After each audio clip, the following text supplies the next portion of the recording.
Hello everybody, my name is Kat and welcome back to my channel where we talk about all things horror. And today, since we are now in November and it is officially Noirvember for my fellow cinephiles out there, I thought it would be fun to come on here today and talk about some of my favorite horror noir hybrids. I love the noir genre. Like, next to horror, film noir is definitely one of my favorite genres. I mean, how can you not love it? Everything from just the gorgeous black and white imagery, the shadows, the eerie psychological spaces that it brings you into. Things are like wet and grimy, and there's, you know, salacious love affairs going on. You have your femme fatales, your rugged detective heroes. Like, it's great. It's just a great genre. I love when these two genres can come together in really interesting ways. I have 4 films that I'm going to be talking about today, so let's get into it. The first film that I'm going to talk about is a pretty well-known one. If you're a fan of noir films or just like older horror movies, you are probably familiar with this one. It is a French film called Diabolique, or Les Diaboliques. You can tell that I do not speak French at all. This is a film that came out in 1955 and follows these 2 women who work at this all-boys boarding school,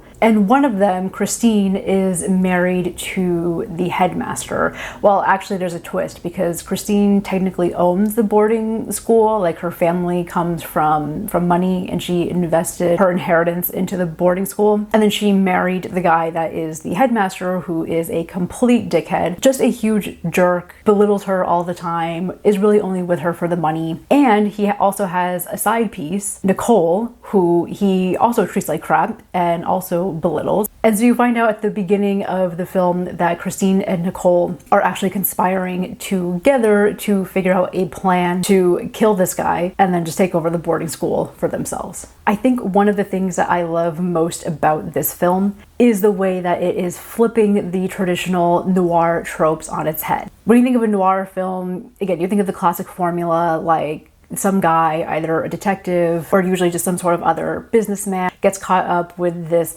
beautiful woman. Oftentimes she's married to someone, right? And then there's like a whole plot that they devise together where it's like, you know, they'll kill the husband, or they come up with some other like scheme in order for her to get, you know, money or power or whatever it is that she wants. It's the classic double indemnity formula. And so I like that you have something similar happening here, but instead you have these 2 women that are teaming up, right? Instead of the femme fatale trying to seduce the husband, she's trying to seduce his wife, right? And convince her to kill this guy. And yeah, who doesn't love a story about 2 women partnering together to kill an awful man? So they devise this plan to kill this guy. And then, as you can probably imagine, I'm going to try to avoid spoilers for all of these films, things don't quite go as planned. And so this is where we have the horror component coming into this film. In many ways, it feels like an Edgar Allan Poe story. You have these characters that perform this horrific act, and there can certainly be arguments there that it was justified, but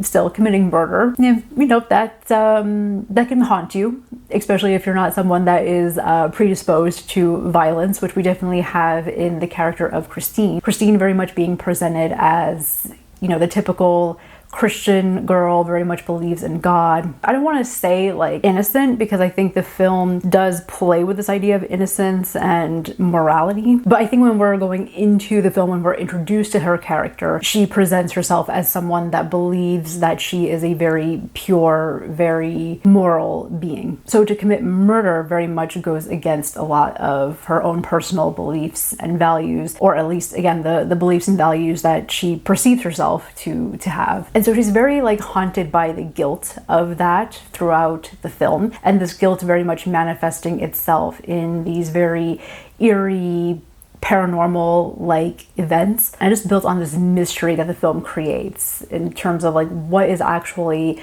happening here. And there's questions around like, what is real? Is there something paranormal going on? Is there something else at play here? And that's what I've always loved about this film, is the way that it can create this sense of madness in you as the viewer, especially when you're watching it for the first time. The building of the mystery, and then the use of cinematography, and just the fact that it's taking place in this very isolated location at this boarding school. All of these things are combining together to, yeah, really kind of create this sense and madness of you as the viewer that I think the characters are also experiencing. And I think that feeling really plays into the suspense building that this film has. The cinematography here is gorgeous. There is so many beautiful shots. If you're someone that's really into like shot composition, this is definitely one that I would recommend watching just for that alone. What I love about the cinematography is, as I was just saying, it very much reflects this trapped feeling that the characters, especially Christine, have. There are so many moments where you see characters and they're behind these like doors or this architecture that just makes it seem like they're in a prison. Of course, you do have like the classic noir shadowy shots at night, which look absolutely stunning. Even the characters' clothing reflect that as well, in terms of just the contrast between light and dark clothing. I was reading an article and the author was pointing out how our protagonists tend to wear clothing that's either striped or polka dotted. Again, going on this theme of like stripes and you know, bars and like having that like prison-like feeling, which again I think is just a reflection of the guilt of these characters. But the author was also talking about how it very much represents like the duality of these characters, and I think that's another thing that I really like about this movie. It doesn't lean into that good girl, bad girl dichotomy, right? Or the Madonna whore trope that we often see in films, right? It's not really presenting one woman as being worse than the other. These are very complicated human beings that the film is presenting, and I like that. I think it just makes for a more engaging, interesting watch. I will say, out of the two, I think my favorite is probably Nicole. I don't know, I just loved her look. She feels like a French New Wave character, like a few years before the French New Wave really took off. The final sequence in this film, where everything is finally revealed, is probably one of my favorite sequences. It's just so well done, and it is so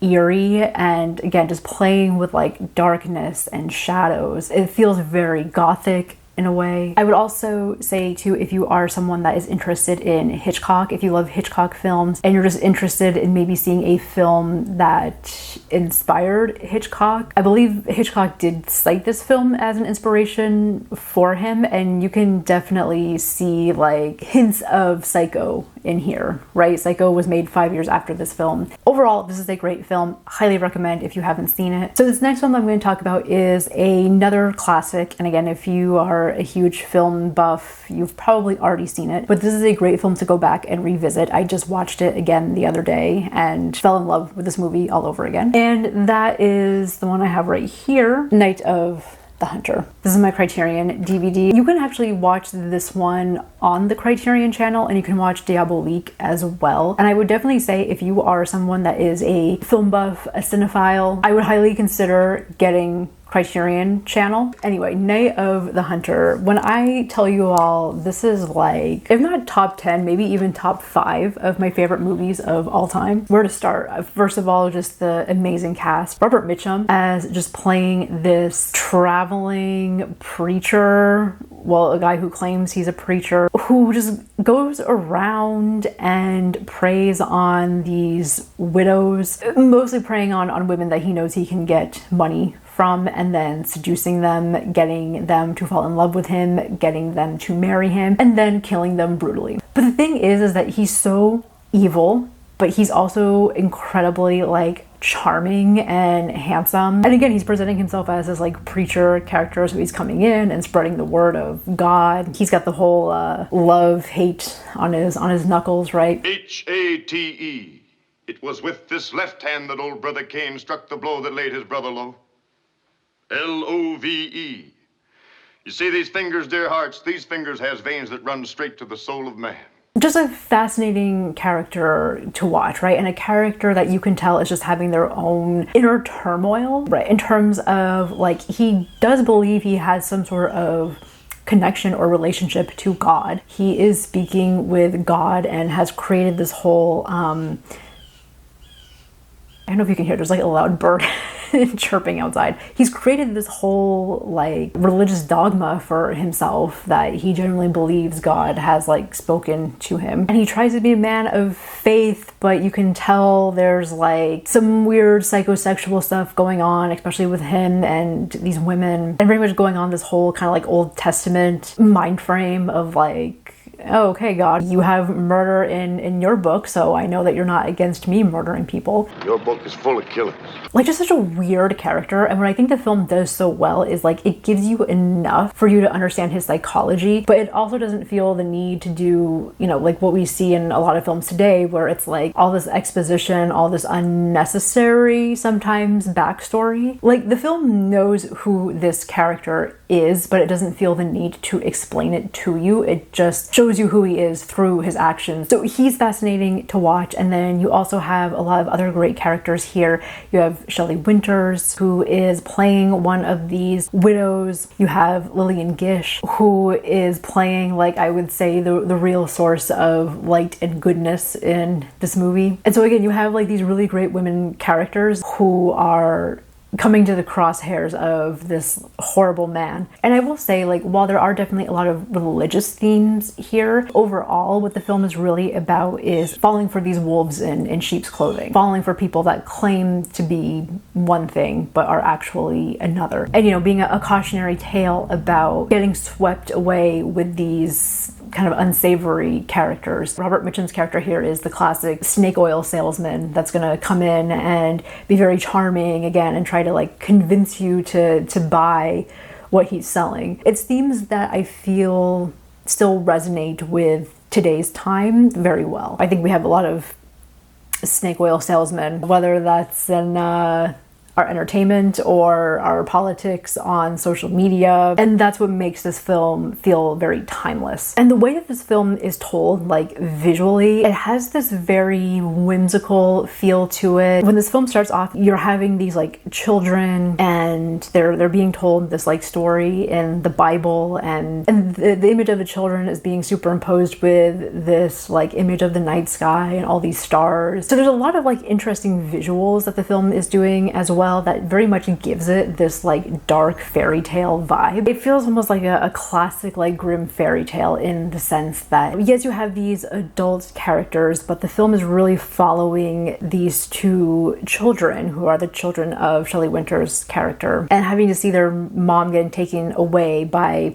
again, this wolf in sheep's clothing. And so there's definitely this idea of playing with like evil and innocence, and you're very much seeing a lot of the events in the film being played out through their perspective. And I think we see that in, again, some of these visuals that the film creates, which are so beautiful and so stunning. There are scenes where you have these kids and like they're taking this boat out on the lake, and these shots of them in nature are so gorgeous and again just feel so fantastical, and there's something magical about them. There's a combination here of these kids who again have this very innocent mindset, and their heads are just filled with, you know, the fairy tales and the Bible stories and the nursery rhymes that they've been growing up with, and then finding themselves in this very chaotic, very adult, very dangerous, violent situation. So I think just seeing the dichotomy of that and the way that the cinematography plays with that, in the sense that it is very dark, it does take you to these spooky places, there is a lot of playing with shadow, but then still having that childlike imagination and just the exaggeration of all of these fears and wonders about the world. And we even see this with the adult characters as well. Like, one scene that really stood out to me is this moment where Shelley Winters is with Robert Mitchum's character. They've gone off together to spend the night in this hotel, and she's in the bathroom of the hotel and she's like staring at herself in the mirror, and you know, she's kind of feeling herself. Again, she's excited, she's in a new relationship, she has a new man, she's like feeling sexy. And then she goes outside to him in the bedroom, and he just like shuts her down and tells her like, go stand in the mirror. So we have another moment of her staring in the mirror, except this time she's staring at herself while this asshole of a guy is just tearing her down and telling her what a essentially whore she is, and what a terrible human being she is, and how like ugly on the inside she is. And you can just like see all of the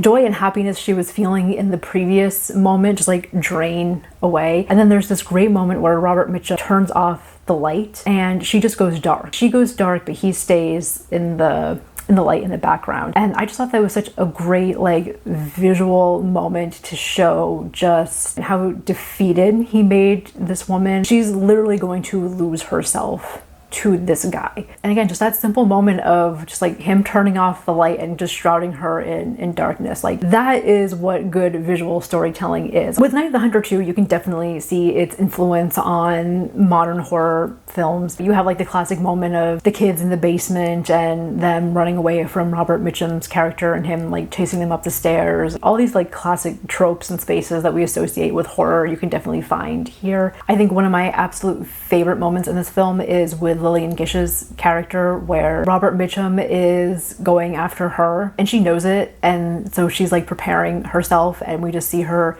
sitting on the porch of her house with a gun, right? She's just like waiting for him and he's outside just eerily singing this song, and then she starts to sing along with him, and it's one of these moments that like feel very eerie and creepy, and again just help build that suspense. Knowing that the monster is there, knowing that he's like right in front of you and he's just waiting for the right moment to strike, right? He's just waiting for you to let your guard down just enough so he can strike, and that's what you get at the end of this film. And again, very suspenseful. I just feel like Night of the Hunter is just like the perfect film in my mind. Like I just love this movie so much. I could literally talk about Night of the Hunter all day, and I don't want to spoil it. I'm going to move on to the next film. This next film is a film that I saw fairly recently. A film that came on my radar because of a colleague of mine actually recommended it to me. And that is a film called Dementia from 1955. So I would actually categorize this film as a experimental horror noir. This is such a fever dream of a movie. Like, how do I even describe this? Basically, it follows this woman who you can tell has some sort of like psychological torment happening, right? When we're introduced to her, she's in her bed dreaming, like having these nightmares, right? She's just a very like tormented individual. And the film does give you some backstory on her and her childhood, and you can tell it was not a great childhood. Just dealing with a lot of these psychological hang-ups. There's a lot of psychosexual stuff happening here. And what's funny about this movie is that because it is an American film that was made when the production code was still happening, when all of the very strict censorship laws were still in effect. So it's funny to see the way that they communicate some of the psychosexual stuff without being explicit, whether it's the ocean waves crashing into her or just people trying to seduce one another through the acts of eating, right, and drinking. I always find it quite humorous to look back and see some of that stuff and just the subtext that was meant to be. So you have this woman who is dealing with a lot of the psychological hang-ups. What's also weird about her is that she seems to get off or find a lot of humor in violence and especially murder. The rest of the film just follows her going out into these city streets at night and just meeting up with these very unsavory characters. And in the midst of all of this, you know, there is this murderer that is on the loose. There are detectives that you see throughout the film. At one point they start following her. So in that sense, that's where a lot of like the noir stuff is coming in, right? And that it's like creating this mystery. There's murder happening. Again, you have like the cops, the detectives around. But then you do have like these moments of horror, especially in scenes that are exploring her past. Like there's a very odd scene that happens in a graveyard. And it's basically her going to the graves of her dead parents, and they start reenacting like, you know, scenes from her childhood. So there's like ghosts and paranormal stuff. And again, this is all happening in a graveyard. What I loved about this film is the way that it's combining this very traditional noir imagery with this very traditional gothic horror imagery. And again, some of the imagery here is just like really well done. Classic noir thing of playing with shadows and just being in this, you know, very dangerous, dirty streets, and just meeting up with these odd characters that's like, who are these people? Where are these people coming from? I will say, like, I don't think this is a film for everybody. There's like no dialogue. There's hardly any dialogue in this film. It is all told visually. So it's definitely like a vibe. And I think some people are really going to be into that, and some people probably not. But again, it's like one of these films where it's like this character is going on this very odd odyssey and you're just kind of following them as they go about it. And I think very similar to Diabolique, you have a film that is just creating this sense of madness, right? The imagery is very much supposed to be reflective of this main character's mental state. That's kind of it in a nutshell. It just feels like, again, this like fever dream nightmare. It's also very short. It's maybe like a little bit over an hour, maybe not even that. I think it might only be like 55 minutes or something. Like, it's super short, and you can find it for free on Tubi. So if this sounds like something that might be interesting to you, that's kind of up your alley, you can find it for free on Tubi, or at least give it a shot. When the film starts, it starts with this message from Preston Sturges, of all people, right? Our great American playwright, screenwriter, who's going on this whole thing about like,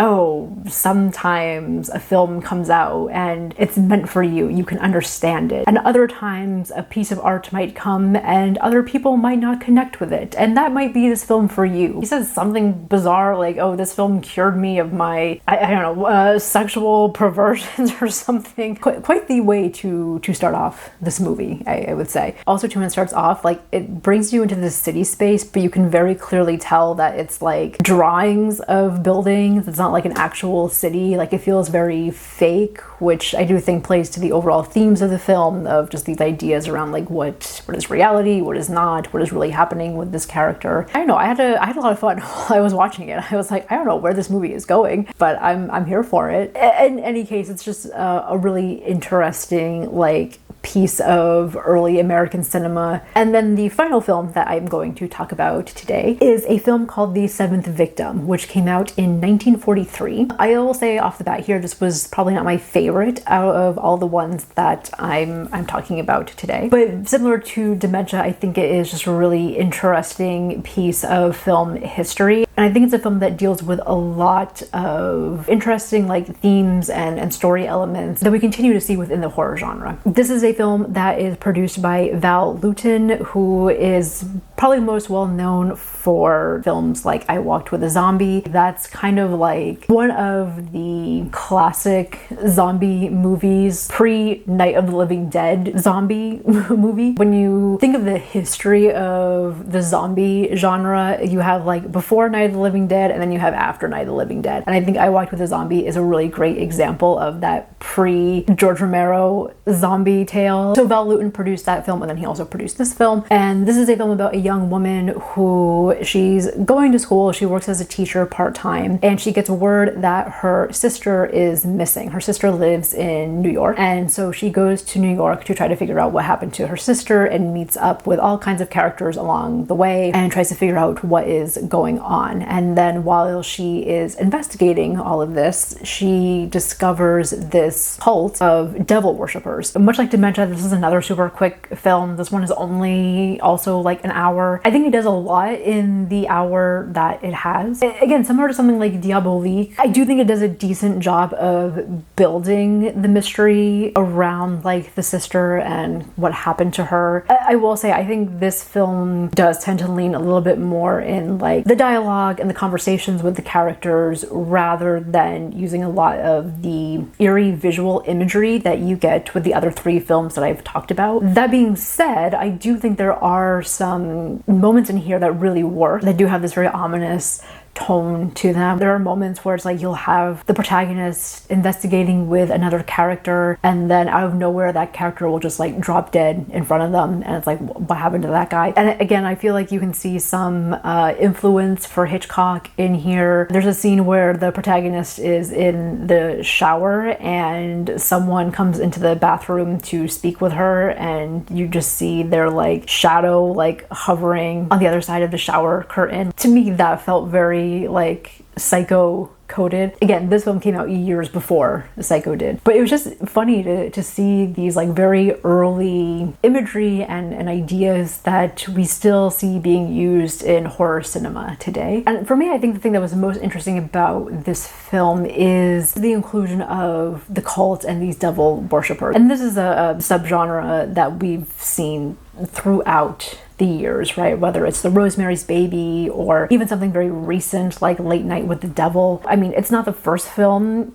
to explore things like devil worship or cults. You can definitely see examples in like early cinema history, like silent films that were already doing that. But what I think is interesting here is that you have these people and they're being presented in this way that, yes, they're evil, yes, they're doing these bad things, but they're also very like civilized, right? And they're people that are part of everyday society. When they're meeting, they're having these very like intellectual conversations about how to essentially murder someone and whether they should murder someone. It's not so much what you see in a lot of films where it's like they're dressing up in costumes and, you know, they're doing all these chants and drinking blood. And even like going so far as to have these questions around like, I have my beliefs, you have your beliefs. I'm not coming to you and telling you your beliefs are bad. Why are you doing that to me? Again, these are people that are like talking about doing murder, so they're obviously, you know, the film's not painting them in a good light. But I do think it's bringing up interesting questions around like faith and what, you know, you believe in, what you choose to believe in. There's also these undertones in the film too around like LGBT themes. There are definitely like a few pairings in this film that are supposed to be presented as friendships, but if you look under the subtext, you can tell that there's definitely a lot more going on here. And again, this is a film that was made during the censorship era, so it's just interesting to again see that like subtext and how the filmmakers are working around that. I was only able to find this on Amazon Prime. What I also loved too about the version that I saw on Amazon Prime is they've cleaned it up a little bit, but because it is this like low budget early 1940s film, you can still see a lot of the film grain. It's a very grainy movie. You can hear it in the sound, like the pops of the film, which for me, I think really enhanced the viewing experience. And I think it definitely made some scenes feel a lot scarier than maybe they would be. So those are my recommendations for some noir films to enjoy during Noirvember. There are like plenty of other films too that I could have mentioned. You know, I think something like the original Cat People definitely has both the horror and the noir vibes to it. I've mentioned Hitchcock a couple of times in this video, and I think Rebecca is definitely much more of a gothic film, but I think it has certain noir sensibilities in the fact that there is a mystery happening, characters are trying to figure out what's going on. And then speaking of gothic cinema, I think another great choice would be something like Gaslight. I'm partial to the 1944 version with Ingmar Bergman. Again, like creating this mystery, creating this paranoia within the main character. Like to me, like when I watch Gaslight, like that's a film that terrifies me, right? Just again, because of all of the psychological manipulation that is happening in that movie. Are you a fan of noir cinema? What do you plan to be watching this month? Let me know your thoughts in the comments down below, and I will see you next time. Thank you so much for watching.